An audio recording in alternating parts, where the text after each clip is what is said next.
Assalamualaikum warahmatullahi wabarakatuh. Halo anak-anak Bapak, apa kabar?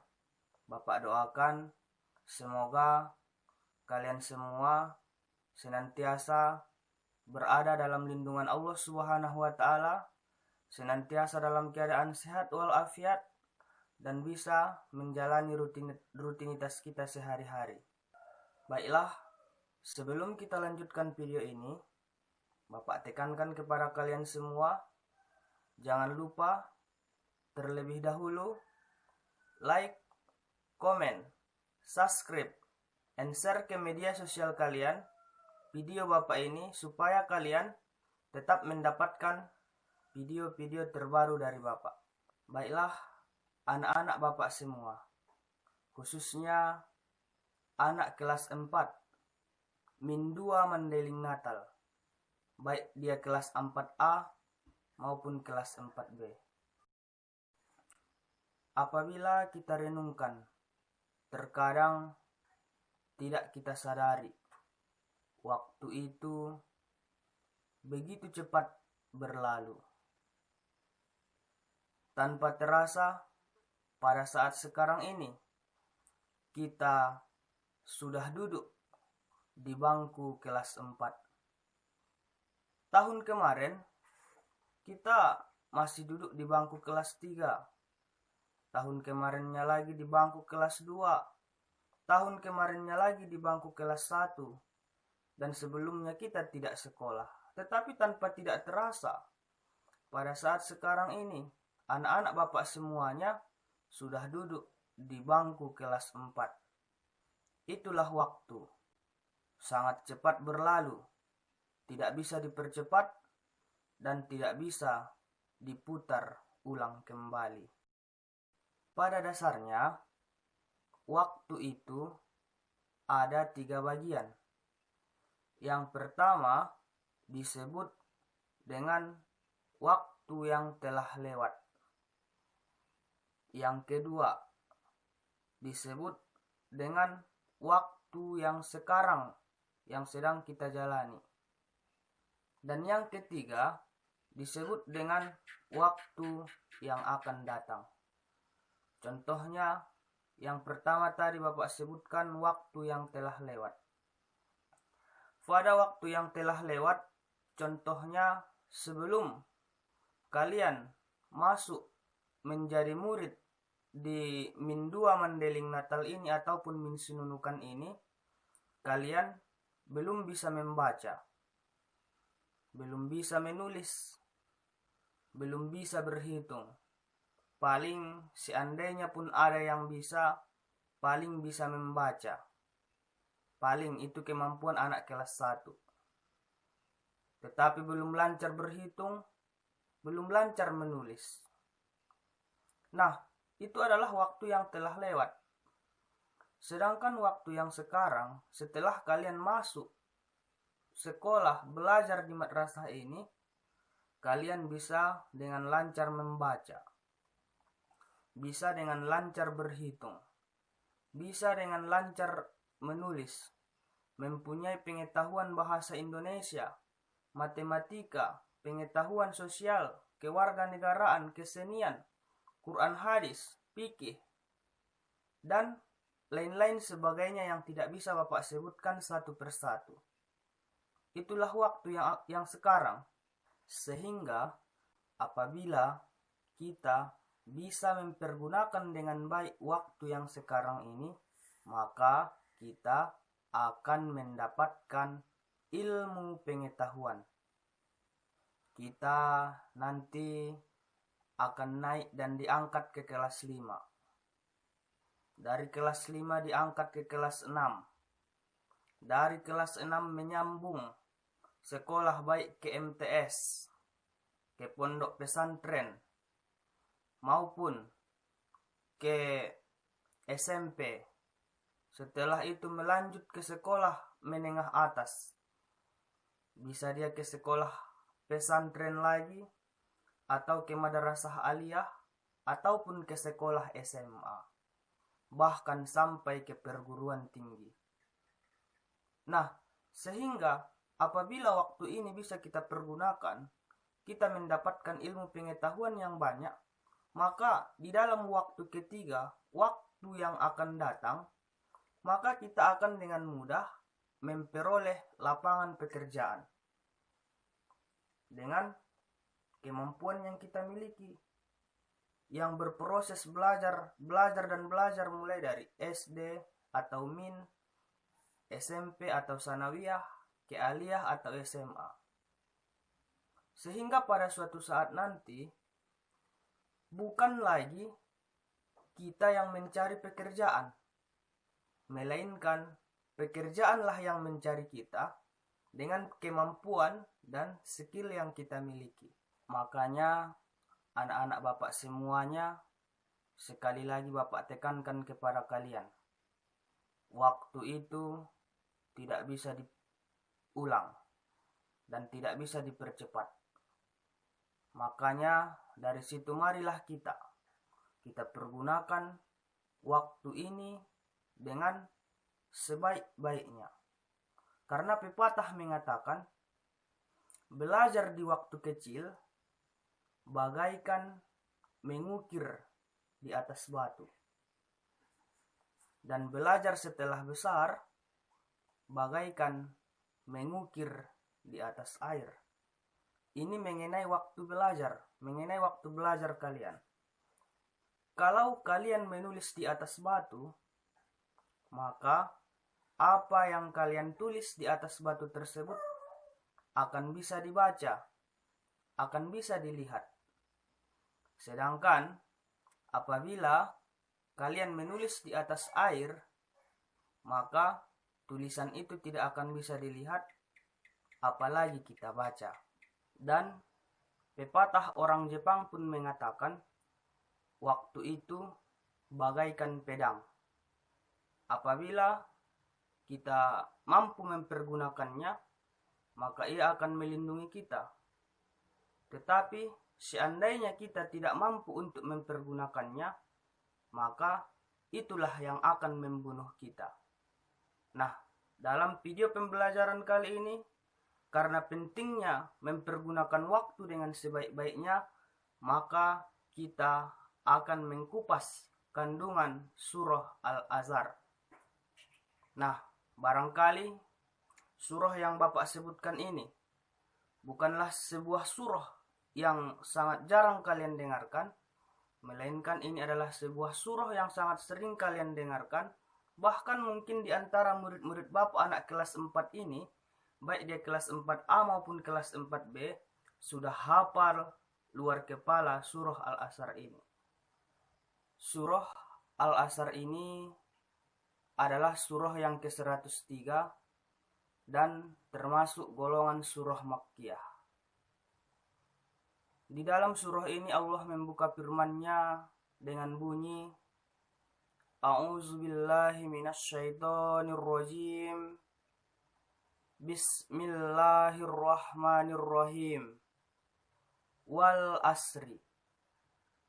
Demi masa, demi waktu. Ayat pertama di dalam surah ini mengajarkan kepada kita untuk menghargai waktu dan mempergunakan waktu itu dengan sebenar-benarnya, dan menanamkan sikap disiplin di dalam pribadi kita, di dalam diri kita, dimanapun kita berada. Disiplin datang ke sekolah, disiplin belajar di rumah, disiplin membantu orang tua, disiplin menjaga waktu makan, disiplin menjaga kebersihan, dan lain-lain sebagainya yang tidak bisa Bapak sebutkan satu persatu. Dan yang lebih penting dari itu semua adalah disiplin menjaga kewajiban kita kepada Allah Subhanahu wa Ta'ala, termasuk disiplin menjaga waktu sholat kita. Kemudian Allah Subhanahu wa Ta'ala melanjutkan firman-Nya pada ayat kedua yang berbunyi, Innal insana lafi khusri. Innal insana, sesungguhnya manusia itu, lafi, berada di dalam khusri, kerugian. Mungkin apabila kita bicara tentang kerugian, tidak perlu lagi Bapak jelaskan secara panjang lebar kepada kalian apa yang dimaksud dengan kerugian itu. Contohnya, misalnya dia dapat 2 bagian, tetapi pada akhirnya dia hanya mendapat 1 bagian. Nah, ini disebut dengan merugi.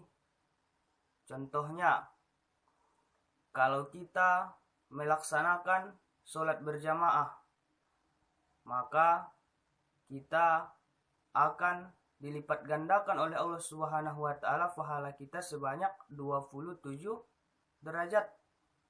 Tetapi kita tidak melaksanakan sholat berjamaah misalnya. Kita melaksanakan sholat sendirian yang hanya mendapat 1 bagian ataupun 1 derajat. Jadi di situ kita merugi sebanyak 26 derajat. Contohnya, selanjutnya, ada waktu yang seharusnya dipergunakan waktu itu untuk belajar, tetapi dia tidak. Dia mempergunakan waktu itu untuk bermain. Nah, ini juga termasuk ke dalam golongan orang yang merugi. Dan di ayat terakhir, Allah menutup firman-Nya dengan bunyi, illallazina amanu wa amilus solihati wa tawasaw bil haqqi wa tawasaw bis sabri. Kecuali orang-orang yang beriman dan mengerjakan kebaikan serta saling menasehati di dalam kebenaran dan saling menasehati di dalam kesabaran. Dari ayat ketiga ini dapat kita simpulkan ternyata ada golongan orang yang tidak merugi. Yang pertama adalah orang yang beriman. Menurut Imam Syafi'i, supaya dikatakan seseorang itu beriman, yang pertama dia harus membenarkan dengan hatinya. Maksudnya dia harus percaya bahwasanya Allah Subhanahu wa taala itu ada. Kitab-kitabnya itu benar, nabi-nabinya itu benar, malaikat-malaikatnya itu benar, dan ajaran-ajarannya itu benar. Tetapi tidak hanya sebatas percaya saja. Dia harus mengucapkan dengan lisan. Contohnya mengucapkan kalimat asyhadu an la ilaha illallah wa asyhadu anna muhammadar rasulullah. Saya bersaksi tidak ada Tuhan selain Allah, dan saya bersaksi Nabi Muhammad itu adalah utusan Allah. Makanya orang yang mu'allaf itu setelah mereka mempercayai kebenaran ajaran Islam itu, mereka harus mengucapkan 2 kalimat syahadat ataupun mengucapkan dengan lisannya setelah membenarkan dengan hatinya. Tetapi tidak cukup yang 2 itu, ada satu lagi, yaitu melaksanakan dengan anggota badan. Apa-apa yang diperintahkan dari ajaran Islam itu harus kita laksanakan dengan anggota badan kita. Tidak bisa hanya sebatas angan-angan. Contohnya, Islam memerintahkan kita untuk sholat, maka kita harus melaksanakan sholat. Islam memerintahkan kita berpuasa, maka kita harus berpuasa. Islam memerintahkan kita untuk berzakat, kita harus mengeluarkan zakat. Nah, setelah golongan yang pertama yaitu orang yang beriman, yang kedua adalah orang yang berbuat kebaikan. Nah, kalau berbuat kebaikan ini sangat banyak contohnya. Misalnya membangun masjid. Tidak bisa kita membangun masjid ikut kita bergotong royong di dalam membangun masjid itu. Mendirikan rumah sakit, mendirikan panti asuhan, membuat jalan, dan lain-lain sebagainya. Dan tidak hanya sebatas sampai di situ. Ada yang ketiga, yaitu saling nasihat menasehati di dalam kebenaran. Maksudnya, kalau kita mempunyai kawan sifatnya kurang baik, mau menjelek-jelekkan kawan yang lain, mau menjahili teman-temannya, mau mencuri, dan lain-lain sebagainya. Ini kita nasihati kawan kita tersebut bagaimana supaya dia kembali ke jalan yang benar. Kita harus saling menasehati di dalam kebenaran. Kita tidak boleh takut. Dan yang terakhir, yang keempat, saling nasihat menasehati di dalam kesabaran. Misalnya teman-teman kita ataupun saudara-saudara kita rumahnya terbakar. Mungkin dia merasa bersedih. Kita harus memberikan kepadanya kata-kata sabar supaya ia tetap sabar, supaya ia tetap teguh keimanannya kepada Allah Subhanahu wa taala.